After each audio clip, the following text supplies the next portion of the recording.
We are live.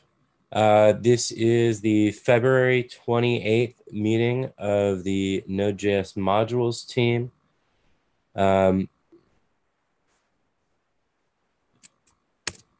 Sorry, I had the video in the background and started playing back at me, and that got really confusing really quickly. So we've got 24 people on the call right now and a pretty jam-packed agenda planned. So getting started on this agenda right now, anyone who is on the call who has not yet filled out that they're present, if you could please do so. So we have some small announcements right now.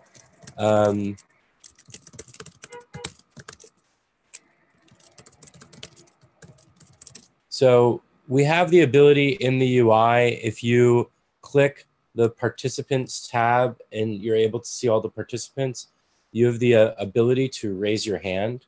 So we wanted to try today. We could see Tim has just raised their hand. We want to use the hand raising as a way to organize the conversation with so many people involved. So if you have something you'd like to say, please raise your hand, and I'm going to moderate the conversation. In the spirit of moderation, Tim, do you have anything to say right now? Can you hear me? I can hear you. All right, that's all I got. Wonderful, thank you. I'm able to lower people's hands, so if you raise your hand, don't worry about it. I'll dismiss it. But just wanted to make that clear so everyone knows what's going on. So then what else do we have going on? I could use someone to help with taking notes. For me, just kind of, if I'm going to be managing the hand raising and moderating, I'm not going to have the ability to take notes. So if we have anyone who is good at taking notes, we'd appreciate that. Wes, you have your hand up? Yeah, Daniel here. I can take notes. Okay, wonderful. Thank you, Daniel. And then the last bit is the YouTube link. I'm just pasting that right now into the top of the doc. If anyone would like to promote that on Twitter, that'd be really great, so we can get some people watching live. So moving right into things, I'd like to just skip forward first to the modules before we get into the specific pull requests, and just get through the things that we need to land that I think will be really, really quick. So the first thing that we have here is the online module summit. The first thing I want to get into. Brad, would you like to give us some information about that? Sure. So I'm helping to organize the online module summit. Basically, we are looking for a target date at the end of March, or perhaps even the beginning of April, which will be after the upcoming TC39 meeting. There is a doodle for selecting which date you want the summit to be. It's all going to be remote, so online only. And we'll set up a very long Zoom call and schedule around that. The time will probably be closer to UTC than USA time because we have a diverse group. So expect to get up early that day if you are in the USA. We'll try to be as accommodating as we can. If you haven't filled out the doodle, there are several people who haven't. Be sure you do so. I'm going to probably have to cut off the doodle selection and select a date fairly soon so that we can actually set up a schedule and figure out who can speak. In that issue, there's also a way to submit a topic you want discussed. I'm not doing a call for presenters in any way because we have a fairly large group and it's still going to be limited time if we only do one day for the module summit. So if you submit a proposal, you're not committing to talk about it. You're just saying you want it to be talked about. And when we select a date, I will move on to selecting people who seem interested in topics and getting them to talk to each other so that they can organize what they want to say. And I'll start weighting how long we're going to associate with each discussion point. I would like the schedule to be solidified 2 weeks ahead of time, maybe not the people speaking about it, but the times at least, so that people can actually get involved and organize their stuff that they're going to be talking about. So that's it. Wonderful. Thank you. Before we move on, does anyone have any questions? Okay, great. Next item is pull request 27 from the main repo. It is a pull request to add the notes from the last meeting. It has a whole bunch of sign off on it. Is there anyone who has any problems with landing this? Nope. Okay, I have merged it.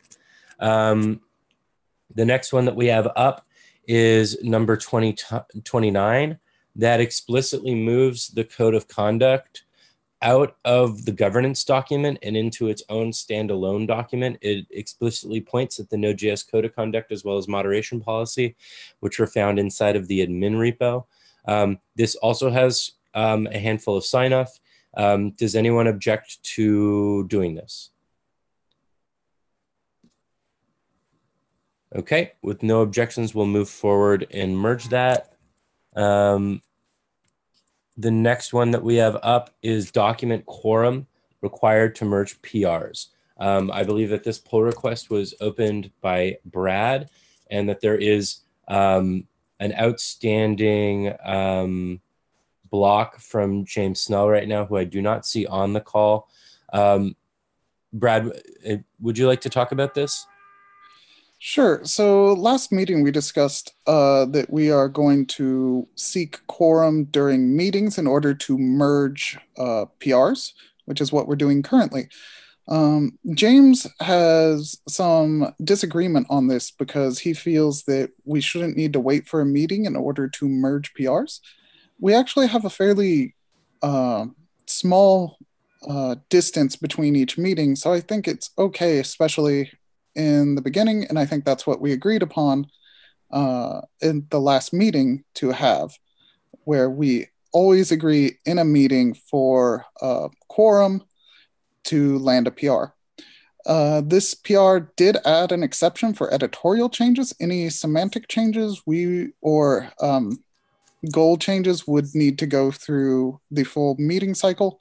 But, if there's a typo or something like that, this does explicitly state editorial and errata changes are fine to land outside of meetings. I think we can land this as is for now and readdress it next meeting because that's what's going to happen. And we would still need to seek consensus for any alteration that James wants to have. I don't know if anybody else wants to block this because we don't actually have a policy on merging PRs right now, and we're just kind of trying our best. So, does anyone have anything to add on this?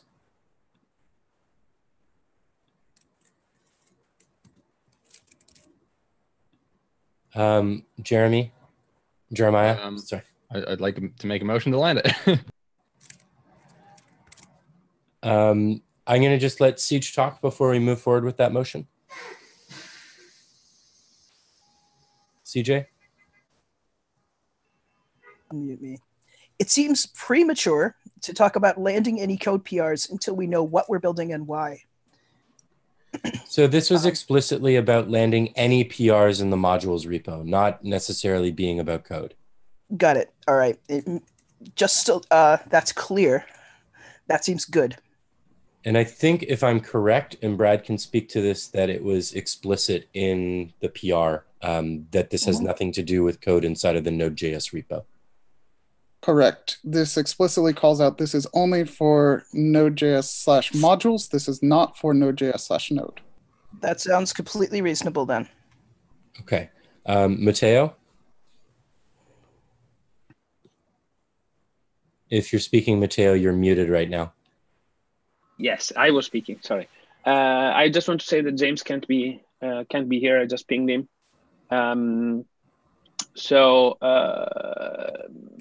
I think we can land it now, but we need to consider the fact that we might want to change this soon to take account some of the James feedbacks. The reason is this is very different from any other process that we have within working groups in the Node.js organization. So that more or less that's Jade's point of view, most of it. So, and we need to take it into account to some extent. But I agree that this is better than nothing. So, excellent. Thank you, Matteo. Michael? I was just going to add that, it was what we agreed last time, and I understand the concerns that it's different from the other projects, but I think it was based on the fact that we don't think that the things that need to go into this repo are urgent, and that it's better to get more discussion, at least in the initial phases. So I'm still +1 on landing it as well. Okay, excellent. And thank you. Thank you, everyone, for your points. With that being said, I'm going to second Jeremiah's motion to land. Do we have any objections? I kind of have a clarifying question for CJ. You said we should stop landing all code PRs. Did you mean that we can't land code PRs into Node.js/modules, or we shouldn't land any code into Node.js/node as well? I think work specifically on the modules project has a high chance of being wasted if we don't have consensus about what we're building. In particular, I believe that the code part of this project is going to be the straightforward part. There are going to be very few things that are actually tricky. The hard part is going to be identifying use cases, coming to consensus on them, and documenting them clearly. And I suggest that work before we have that is likely to be premature work and to need to be backed out. Vision first, because I don't think it will take all that long, really, once we start grappling with what the problem is and have a very clear problem definition. If I could chime in for 1 second before we dig too much into this problem, which I think is really important. We have 3 or 4 other items on the agenda that will directly touch this. So I would like us, if people are okay with it, to move forward with the process of landing these PRs and revisit this specific discussion when we hit the points in the agenda that have to do with it. Sure. Okay, awesome. And thank you, CJ, for raising those points. I'm excited to talk about them rather soon. So just one more time, very quickly, before we move forward, are there any objections to landing this pull request? As we appear to have consensus, I'm going to move forward and land it. Thank you, everyone. We now have an official policy around quorum.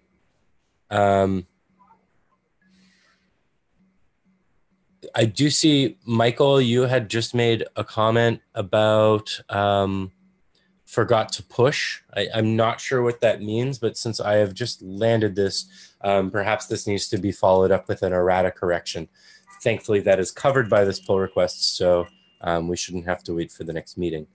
The next one up should be really quick. It's number 34. It is indeed errata, which was a pull request to change the Google Hangouts to Zoom.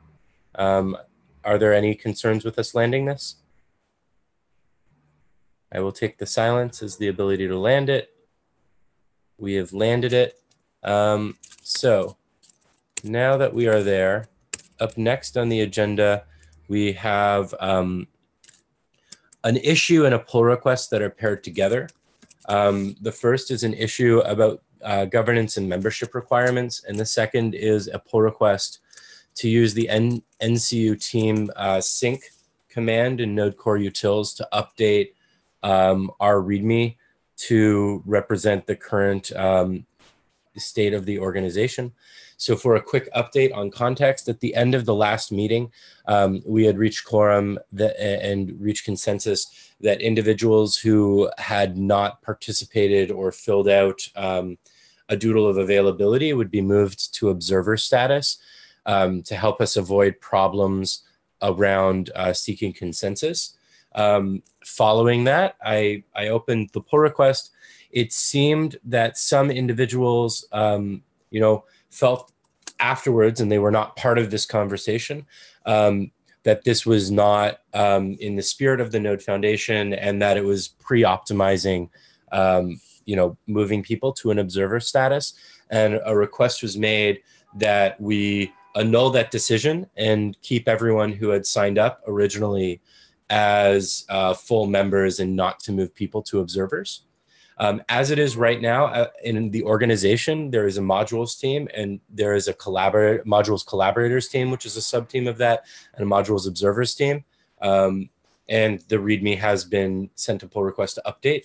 It is possible that we should revert that decision and move forward with keeping everyone as members, considering that we have had no problem reaching quorum this week and 2 weeks ago. Perhaps we want to do this and reevaluate what our membership requirements are. So I leave it to the floor for people to discuss and make suggestions.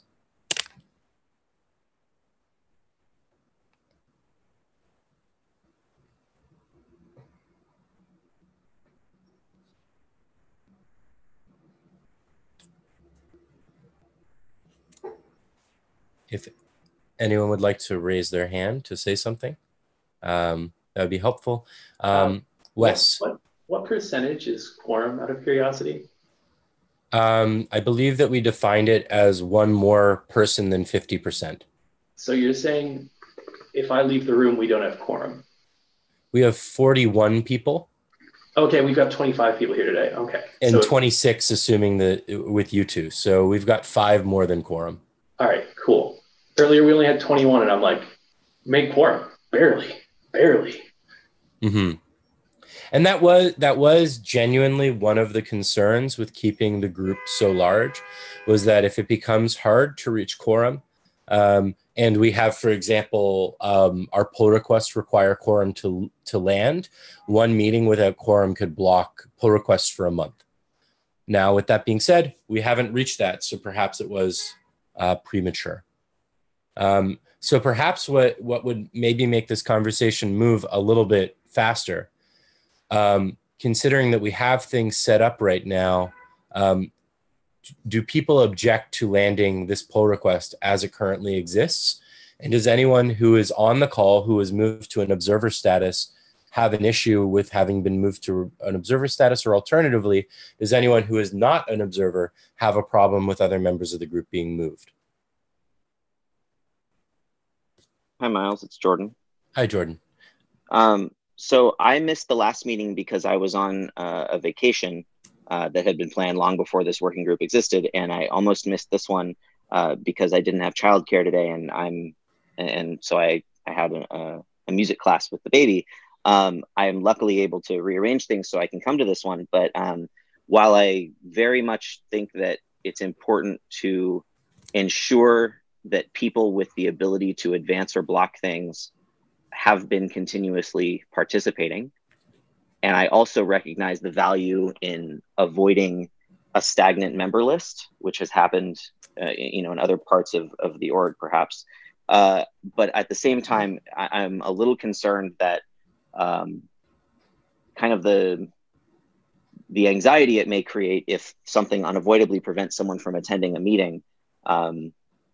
What with time zones and personal lives and stuff, it may be tricky for everyone to actually make every meeting. So I'm, if the PR lands as is, that's fine, but it might be worth considering a more comprehensive criteria for participation than somebody was on a call for an hour every 2 weeks.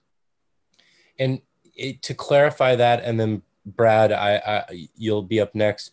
There was nothing in the language that was stating anything about ongoing engagement. It was just that one specific thing was mentioned as a way to do an early engagement. Obviously, I think it missed the mark a little bit.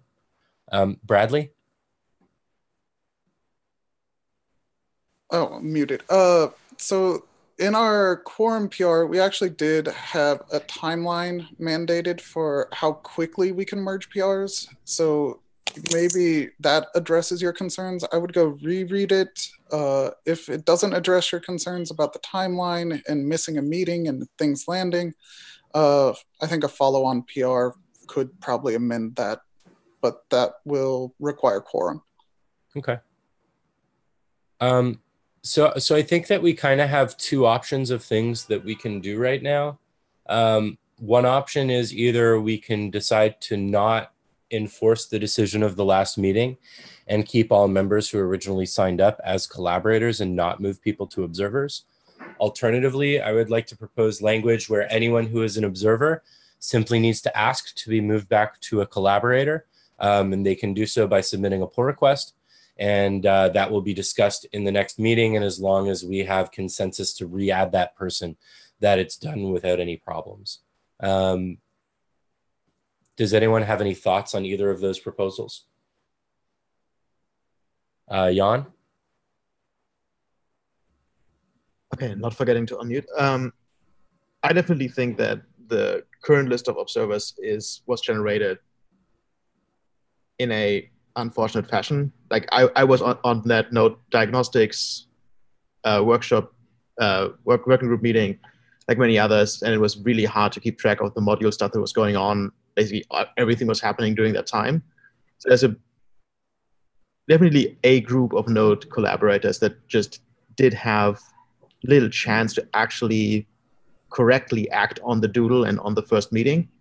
So I think that decision point for moving stuff to people to observers was not a great one. So I would much rather undo that decision than to now, quotation marks, bother people so that they need to reach out, wait a couple of weeks, and then maybe get reinstated.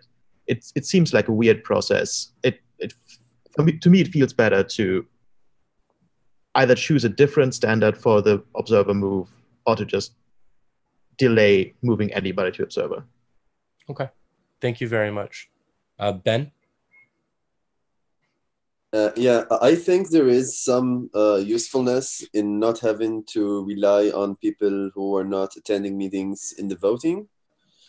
And I like the idea of moving people if they don't participate for a given amount of time, if they're given the ability to rejoin, which I think is the important part. Maybe we can keep people on the team, but if someone has not attended, like let's say 2 meetings and hasn't left a comment explaining it, we cannot count them towards the voting, like towards the quorum in meetings until they attend again or leave a comment explaining. That would be like a very unoffensive maybe way in which people can still participate as much as they're able, because I realize we all have busy schedules and still not have to rely on them when voting. Okay. Michael Dawson? I was just going to add to Jen's comment. I think my suggestion would be one of two things. One, either completely reverse it, or if it's going to be something where we want a confirmation of some sort, it would just be send an email to the list saying, do you wish to continue? As long as you get an answer, just they move back. Matteo? More or less what Michael Dawson said. Okay. So I would like to make a proposal to the group. Oh, Hassan, you have something you'd like to say? If you're speaking right, yeah, you're unmuted. Sorry. I will agree with what was my sorry. Hello, my name is Hassan. Actually, that's in the States right now. I will agree with what majority have actually said, because if we are to use more like attendance of meetings, some people will really lose out of this, because we'll look at you could use the fact that you don't give an excuse of losing a meeting, or because we can identify that actually you are not really active on the whole model itself, because when we look at it, sometimes the notification really gets too, and I'm going to say this was too noisy. Sometimes you get to know, you hardly find it which one to really follow up. Like the dodo issue, it actually got too stuck up. I almost missed which one was really the right button. I had 2 of them, but still I go on and just I sign up for the vote. What I'm trying to say here is if we can find a more agreeable standard to really move people to observers list or bring them back to the attendance and membership list, it will really help, not just accepting a value or the aspect. Thank you. Well, excellent. Thank you. And I think building on that, what I'd like to propose, if everyone is on board, I would like to make a proposal that we do not land this pull request. We move everyone who was moved to observers back to collaborators. And we, in the issue tracker, think about a way in which we can have some sort of attendance or some sort of engagement policy, and have a PR that we aim to open before the next meeting so that we can discuss that. Jeremiah, you have your hand up? Yeah, it seems like a good course of action to me. Okay. So then do we have anyone who objects to moving forward with that?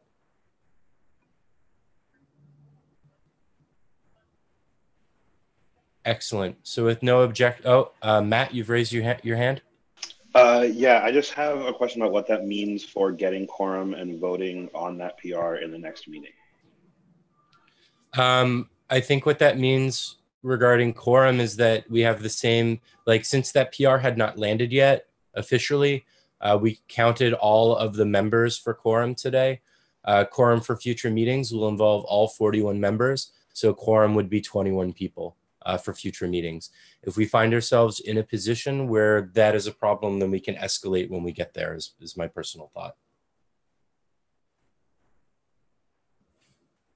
Okay, considering that there's no objections, I'll take the action item of closing that out, fixing the administrative stuff with the groups and submitting a new pull request. I would like to ask everyone that is here, can we reach consensus that we can land this pull request without waiting for the next meeting? I would like to have that list of members updated as soon as possible and not have to wait 2 weeks to be up to date. So does anyone object to us landing this new pull request without waiting the 2 weeks? Excellent. Thank you very much. And I think this is a really great example of how our process is a guideline, but not a law. And in the future, I'd like to implore others to similarly, request of the group if you think that things do not add up properly. So I'm going to go ahead and erase the use NUC to sync team members from the agenda, and we'll move on to the next item. I'd like to time box this item to 5 minutes if possible, because we do have quite a few things to speak about. This item is maintaining a summary document of the website.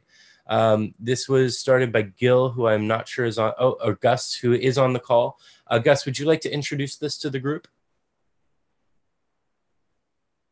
Hello, sure. So basically, as I've gotten involved with this, I've noticed that the community as a whole seems to be very disengaged from what's going on here. I mean, as these conversations have been going on for over 2 years, and people still seem like it's very hard to follow these things between Node EPs and all those other things. So I found, building on this ES6 modules Node.js repo, which is that's linked in my issue, basically maintaining something similar with the same level of introduction, etc. So explaining what ES modules are, explaining the involved parties, grammar differences, examples, and explicitly listing, right, methods of interop, so like why in-source pragma has been rejected, etc. And just maintaining that as a way to kind of keep the community informed. Excellent, thank you. Brad, you have your hand up? So during the EP process, we did actually try to maintain a wiki thing, but every idea of how to do interop it became a dumping ground So if we do this, I could probably write books on this multiple. I'd prefer we limit it in some way so we only focus on a very select few things. I'm also a little bit concerned that we have some people not wanting us to discuss implementation yet. So that seems in conflict, and we should address that before making such a website. So Tim, you have your hand up. Just a quick comment, kind of echoing what he was, Brian was saying. I think it was Brian. I don't know who was just speaking actually. Bradley, sorry. Yeah, just echoing kind of off of that. What I've seen on a lot of specs is just an FAQ where it's like, why did you not use private? Why did you use a hash symbol? Can we just have like maybe a quick go-to, just looking up the common things? Why do you have to use MJS? Why can't the browser parse, the extension? It uses MIME type, something like that. I don't know, just a thought. Okay, does anyone have a response to that? We got Chris, your hand's up, Chris. Hi. So I would second Bradley's comment that like leaving the website until we've come to like a decision about how we want to implement everything is probably for the best. I think having a guide to the decisions that were made recorded after that process is done would be excellent. That contains things like why did we do this or why did we do that. It's mostly a like sequencing thing. If we try to capture it as we're working on it, then we'll have people hop into the conversation with like sort of out of date pictures of what we've been working on. We'll have to like hand out vector clocks. So Brad, your hand is up. I just want to clarify that I have a disagreement with what Chris said, so maybe I was misunderstood, and I want to clarify. We did reach consensus in the past during the EP process. So what we are discussing, I think we should go over the scope of the team, the goals and stuff. I don't actually think we're going to get to implementation discussion for several months.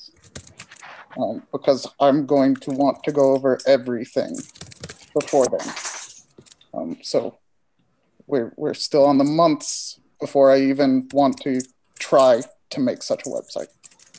So that's it. Chris, your hand is up. I think we agree on the timescale there.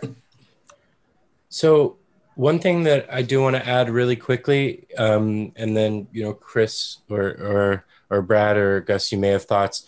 Do you think that it makes sense for us to start thinking about where we want that site to live, maybe how that site will be designed, starting to put together copy, or do you think that that is all at this point like really premature? Gus, you have your hand up? Yeah, the website wasn't really like a priority. I just noticed the previous person who had been maintaining this had, thought to generate a website. It's really like if we can just if we just have like a markdown file in our repo, I think that's absolutely good enough to carry us all the way to, implementation if necessary. Okay, excellent. Matteo? So there is a need in the ecosystem and by the community to know the status of this, okay? And what are the problems that we are facing and so on. So I think a document where at least we list the problems and together with our goal document, those things together can kind of represent our approach. If there is somebody willing to maintain it and keep going, because that's also a very hard thing, okay? But subjected to the same process of our quorum and so. Rebecca? I was just going to say that, yes, I think as we come to consensus on things, that's when it becomes an appropriate point to add it to the document. So one thing that I would just like to suggest is maybe kind of a partway point. The TSC did an update on modules that I helped draft maybe about 2 months or so ago now, maybe 3. Would it perhaps make sense to, as a team, draft a similar document that at least says, what are the knowns, what are the known unknowns? Like, obviously, we have a more conversation to do until then, but even if it's just a short appendum or update to the other modules document, like, do you think even maybe we should just do an edit to that note that we have with an update of the current status? Gil? I think it's a good idea. The problem is that if we also discuss that as pull requests, then we'll have basically 2 discussions, one on the issue at hand and the other on the interpretation of that in that community document. So I think it will slow us down. So as much as I want that, I think it will slow us down. Wes?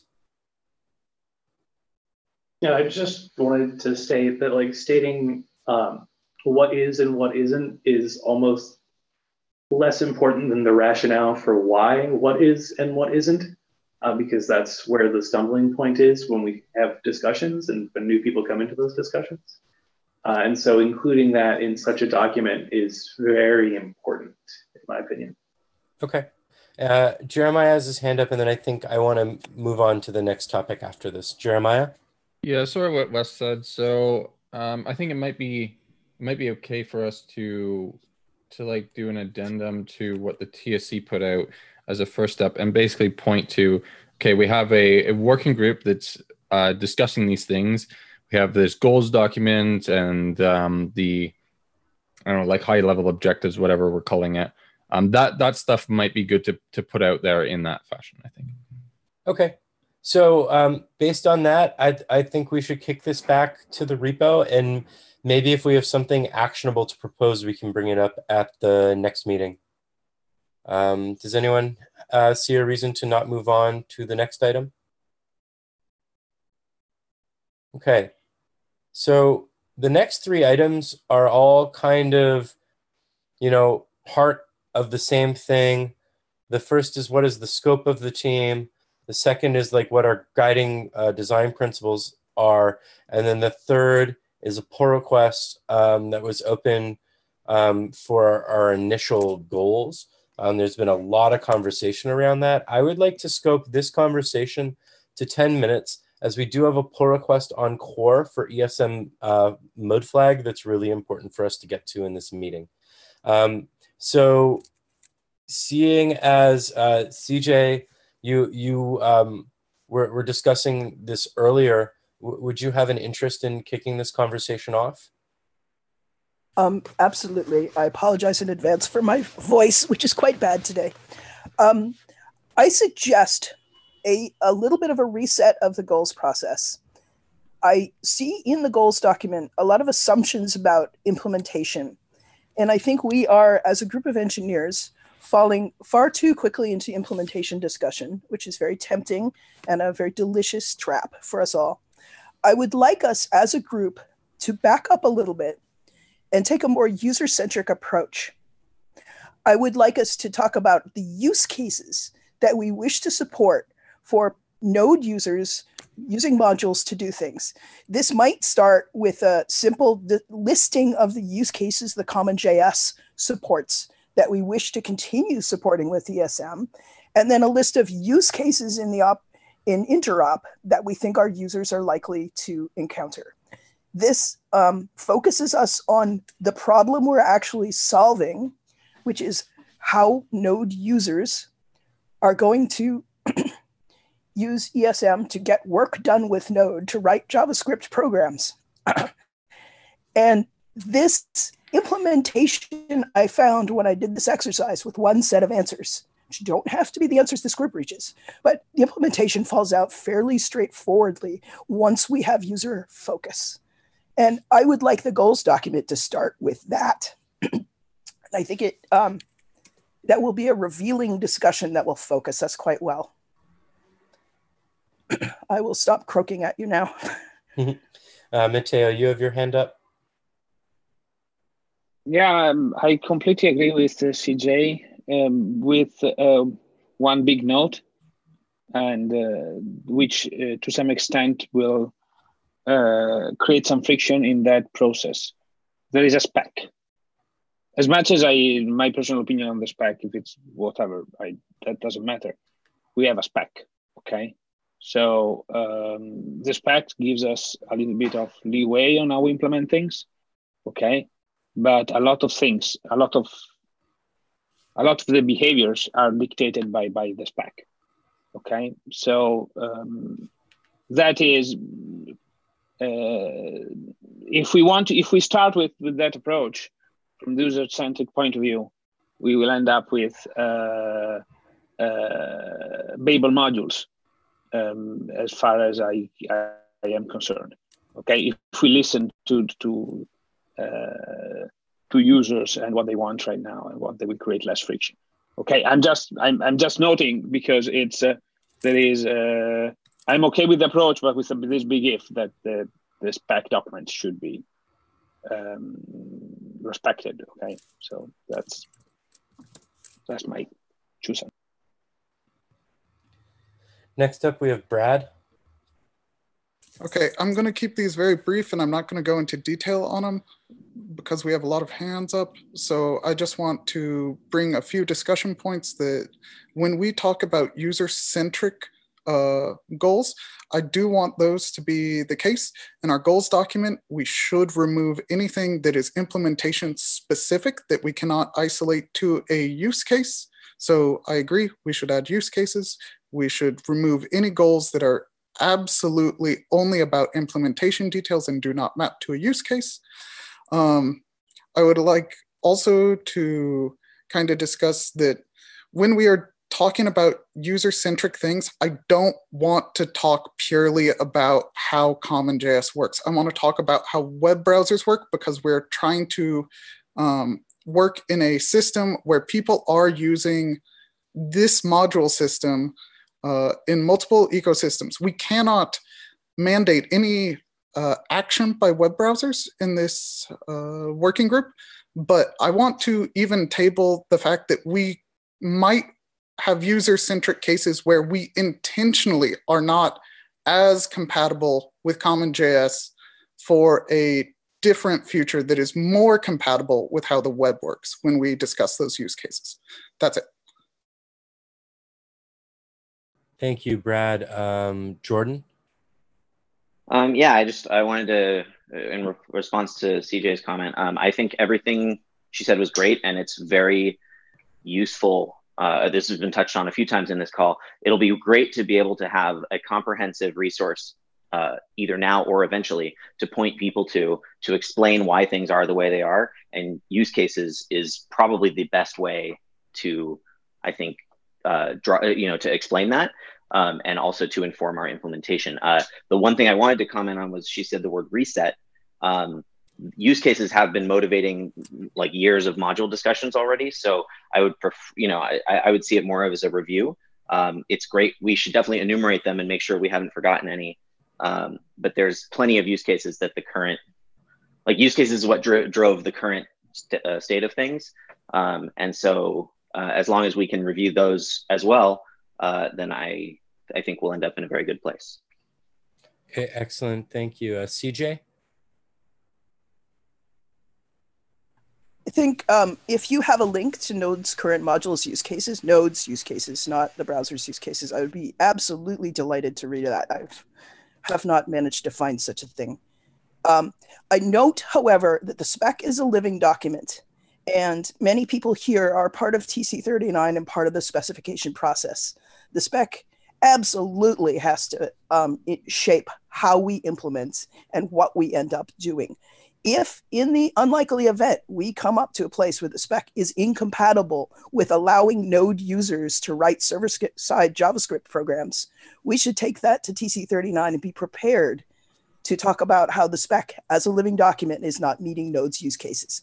I think Node is important enough to JavaScript now to justify a little pushback if we need it. And I would encourage us to use that in cases where we think it's really going to pay off for our users, and otherwise to stay with the spec as it stays now. We in the end, we have to be a server-side JavaScript program. That's what Node is. So we have to solve that problem. Keep the eyes on it. Thank you, Siege. Just so everyone knows, we only have 2 minutes left. So there's 5 people with hands up.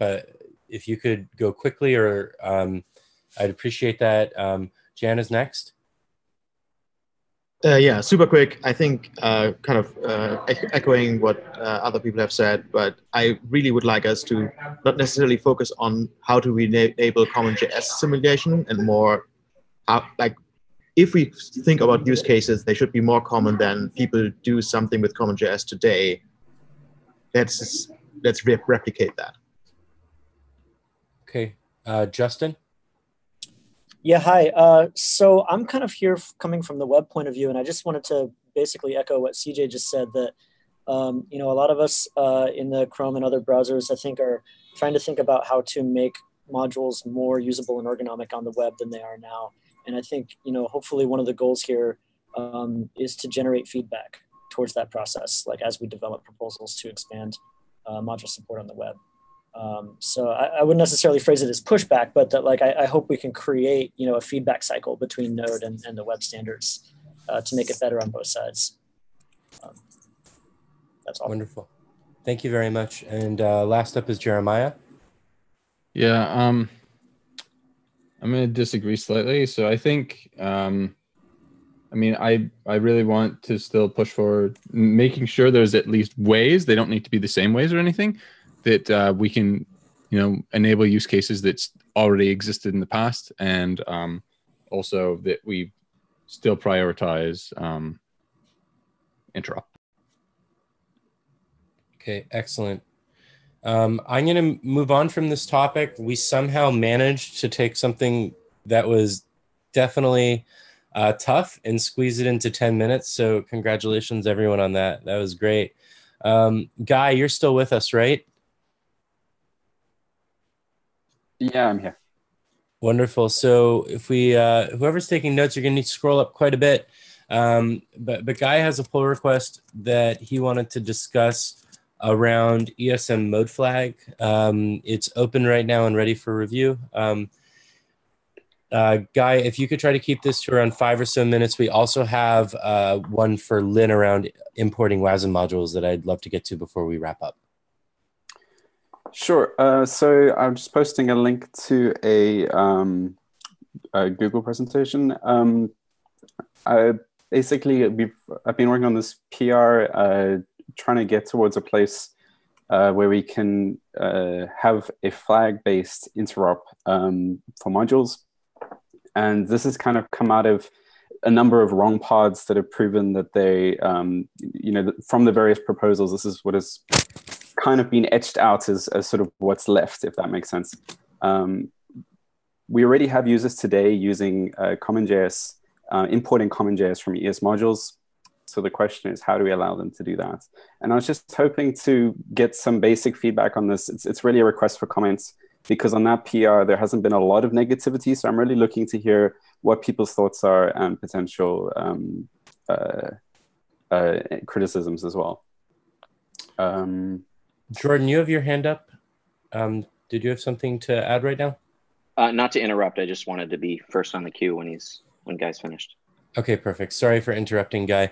And Guy, just as a heads up, I'm screen sharing that doc now. So if you want to let me know when to switch slides, I can do that for you. Sure. I was wondering why I went full screen there. Okay. Yeah, so you can go on to the next slide then. So it builds on the previous proposal when we first had MJS, and we were potentially losing the JS extension for the ecosystem. Dave Herman and Carity and I think Yehuda wrote this proposal in defense of JS. And that kind of triggered this module field that is now used quite widely in the ecosystem, where people write a module main. And then Martin Heidegger, who is in this group, I don't think he's here today, he suggested a sort of a flag-based approach as an alternative that's a little bit simpler. We can go on to the next slide. Initially, we attempted to basically try and take this module property that people were already using to be able to load CommonJS and ES modules together. But there were two main problems with that. The one is that in most cases, build tools that exist today using this assumption will use an ambiguous module syntax detection approach to determine if it's an ES module or a common JS module.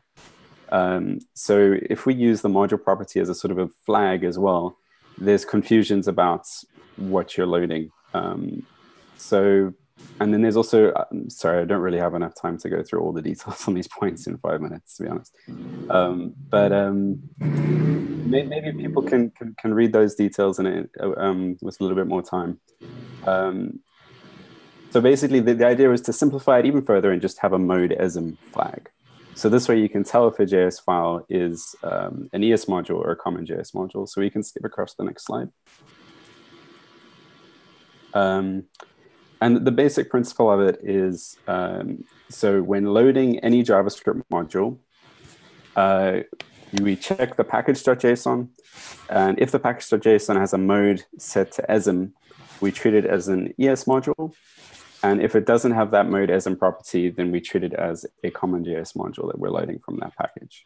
And the way this works is through a backtracking. So you step up the folder hierarchy until you find a package.json file, and then you know how to treat the package. So it's a module boundary with the package.json file. These lookups are cached. They can potentially be shared with the common JS resolver as well. And that then allows this sort of external information to tell you, is the package containing JS files that contain ES modules or common JS modules? And we avoid all the problems that we had with things like pragmas, trying to detect from the syntax, and all the other detection methods that were difficult. So it's a simplification of what's come before and just trying to whittle it down to something that's fairly straightforward to explain. I know I'm explaining it pretty badly at the moment, but hopefully gets the gist. We can head on to the next slide.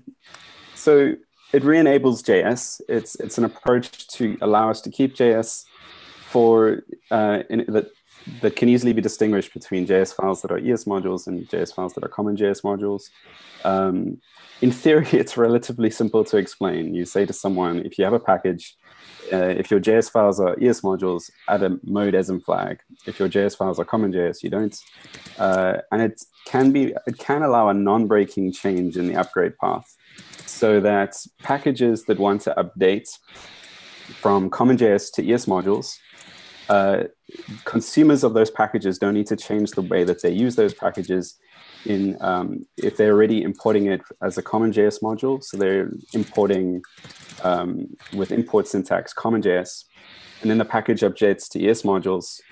The author can just add this flag in, export a default that has the same shape, and then the user doesn't have a breaking upgrade path upgrading that package for the when it's republished.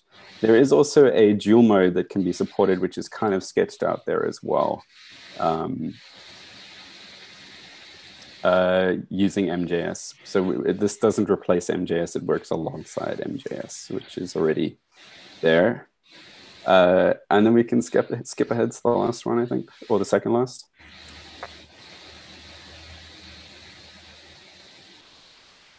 The two major concerns that I can see for it are resolver performance.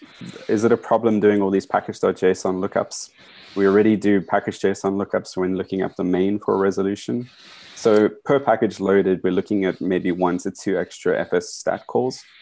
And then also, what are those failure cases? So if a user tries to import something and it's actually common JS, they can get a reference error requires not to find. I guess whatever approach we use, there's going to be the failure cases. So just trying to think through those failure cases. And then I'll skip the last slide, but there is a path towards getting to a place where the mode ESM could actually be something that isn't necessary in future, where we could sort of switch the default if we can get package managers on board. And that's why I wanted to bring it up now, because I'm really interested to hear what the NPM folks think on this one. Bradley, if you could just go back to slide 5 just very briefly. I'm sorry, I killed the slides, and no not to rush you too much, but with only 2 minutes left in the meeting, sure. I do want to wrap that up for right now.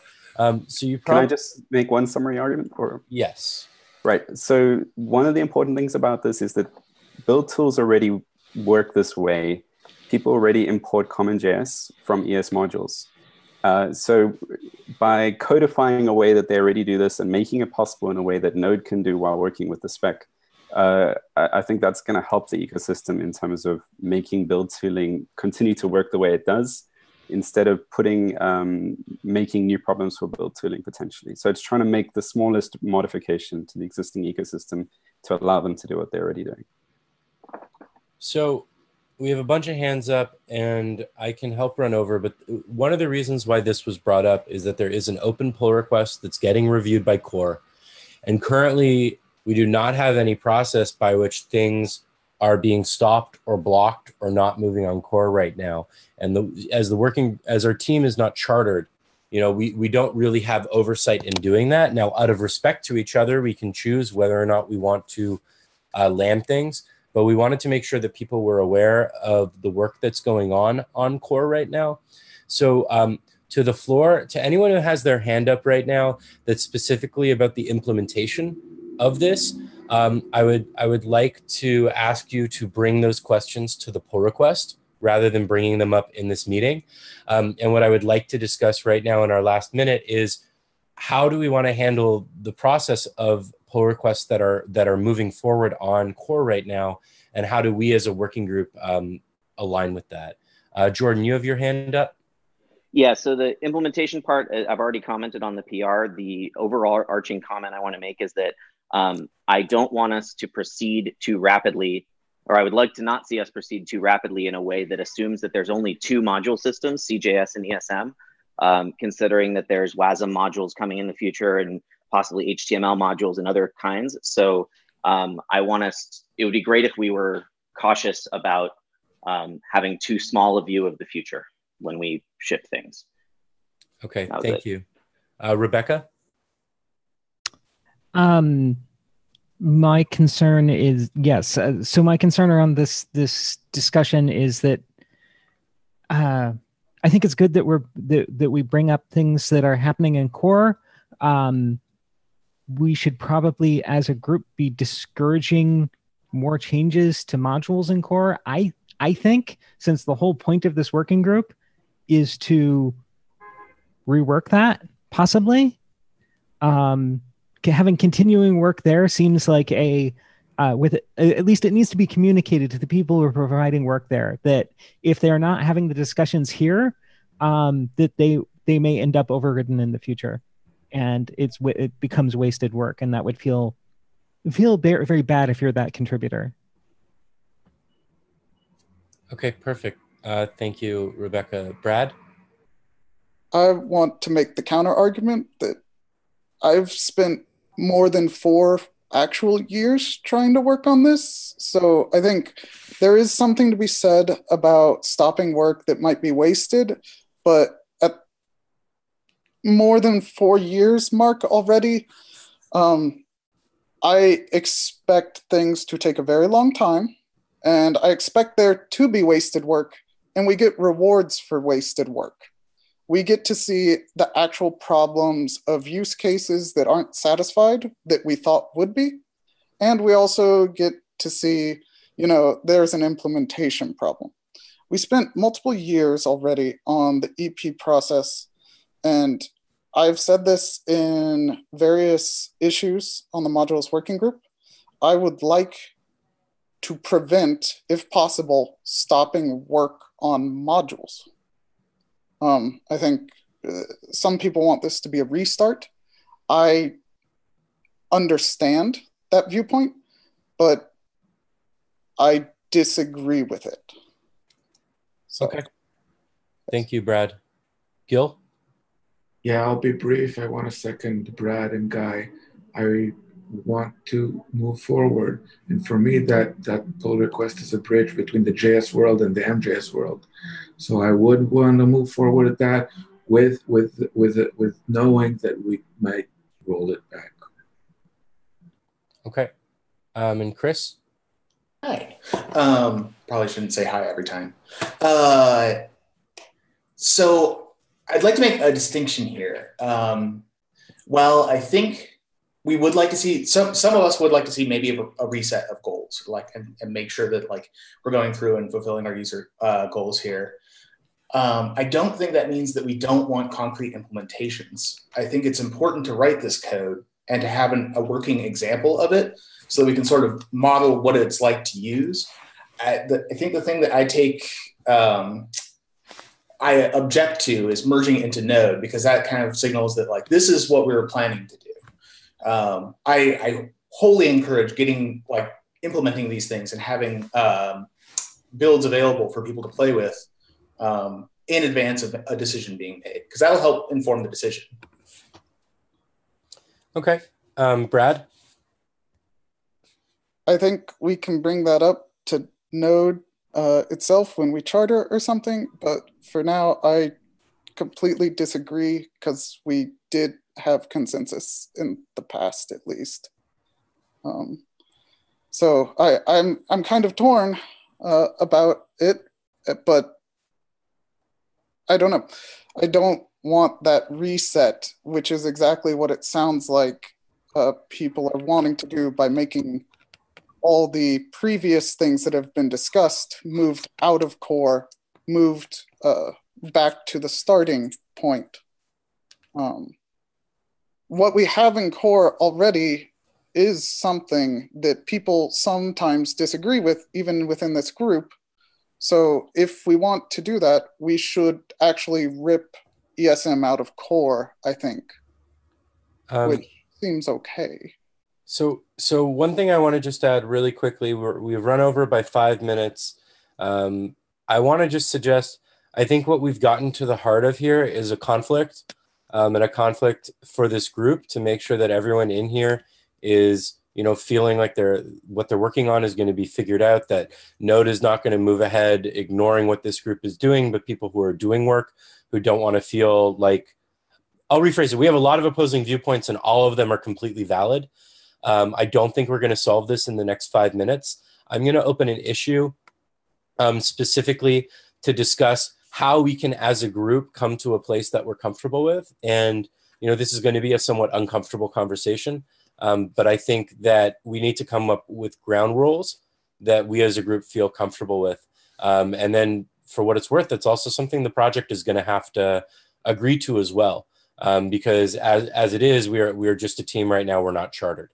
And so I'm gonna get Guy's last point in, and then we should wrap up. But I just want to say, I think everyone here has really, really valid points, and finding the compromise here where no one feels like they're spinning wheels is kind of where we're going to find success. Guy? In terms of taking things back completely, I mean, there are a lot of decisions that can be considered a reset that are actually very small code changes. So certainly from a discussion point of view, there can be a lot of value in trying to have fresh discussions against these things, even if things have been rehashed many times. Going through those discussions again can never lead to problems, especially when you've got all the right people together. The other thing I wanted to just quickly mention was that on that PR, the current model in Node is that if there's no disapprovals, that something can get merged.